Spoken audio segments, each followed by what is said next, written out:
ঈদের আগ মুহূর্তে এসে ক্রেতা বিক্রেতার পদচারণায় মুখর সারা দেশের পশুর হাটগুলো। শেষ মুহূর্তের বেচাকেনার হচ্ছে পশুর।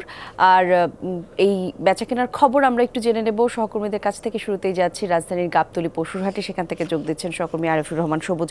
সবুজ, একটু জানাবেন, আর মাত্র কিছু ঘন্টা বাকি, বলা হচ্ছে যে আজকে এই হাটের শেষ দিন, বেচাকেনা কেমন দেখছেন আজকে, আর দাম নিয়ে কি বলছেন ক্রেতা এবং বিক্রেতারা, সে বিষয়ে একটু আমাদের জানাবেন।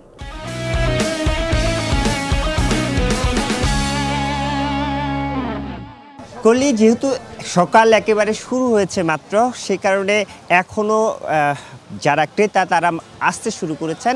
তবে মূল যে বেচাকেনাটি, সেই মূল বেচাকেনাটি গতকাল রাতেই হয়ে গেছে। সবচেয়ে বেশি পশু বিক্রি হয়েছে কালকে রাতেই।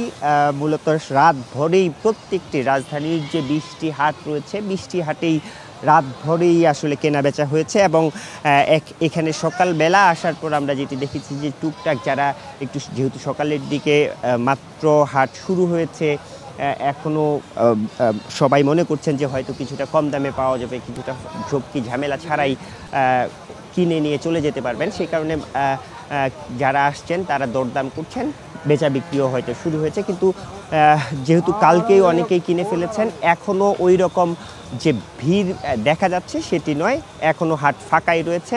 তবে বিকালের পর বা দুপুরের পর থেকে হাটগুলো আবার জমজমাট হয়ে উঠতে পারে। আর দামের যে বিষয়টি, এখন যেহেতু ছোট গরুর চাহিদা বেশি, সে কারণে ছোট গরুর দামগুলো এখন পর্যন্ত ব্যাপারীরা ছাড়ছেন না, বাড়তি দামেই হাঁকা হচ্ছে। এবং বড় যেই গরুগুলো, যেহেতু সেগুলোর ক্রেতা কম, সেগুলো কিছুটা কম দামে বিক্রি হচ্ছে। প্রতি মনে 40 থেকে 45 হাজার টাকা পর্যন্ত চাওয়া হচ্ছে। ধন্যবাদ আপনাকে সবুজ। আমাদের আরেক সহকর্মী খুলনা থেকে যুক্ত হয়েছেন প্রবীর বিশ্বাস। প্রবীর, একটু জানাবেন খুলনাতে পশুর হাটের খবরাখবর কেমন, বেচাকেনা কেমন হচ্ছে, ক্রেতা বিক্রেতাদের কি কথা আসলে? হাটে প্রচুর পরিমাণ কোরবানির পশু রয়েছে কলি। আমরা যে হাটটিতে রয়েছি, জোড়াগেট পশুর হাট, এটি প্রতি বছরই মেলে এবং ঈদের দিন সকাল পর্যন্ত কিন্তু এই হাট চলমান থাকে। সে কারণে বিকালের দিকটা বেশি জমে। বাজারে পর্যাপ্ত পরিমাণ পশু রয়েছে। যারা বিক্রেতা রয়েছে তারা বলছে যে খরিদ্দারের অভাব, অর্থাৎ ক্রেতার সংখ্যা কম। তবে ক্রেতার সংখ্যা বিকালের দিকে বাড়তে পারে। দাম নিয়ে যে প্রশ্নটি করেছেন, প্রতিবারের মতো মিশ্র প্রতিক্রিয়া। ক্রেতারা যারা বলছে, তারা বলছে গরুর দাম বেশি চেয়ে বসে আছে, দাম কমাচ্ছে না, হয়তো শেষ সময় কমাতে পারে, তাই তারা ঘুরে ঘুরে দেখছে, দেখে শুনে কিনছে। অপরদিকে বিক্রেতা যারা রয়েছে, তারা যে দাম চাচ্ছে আসলে তার ধারের কাছেও যাচ্ছে না ক্রেতারা।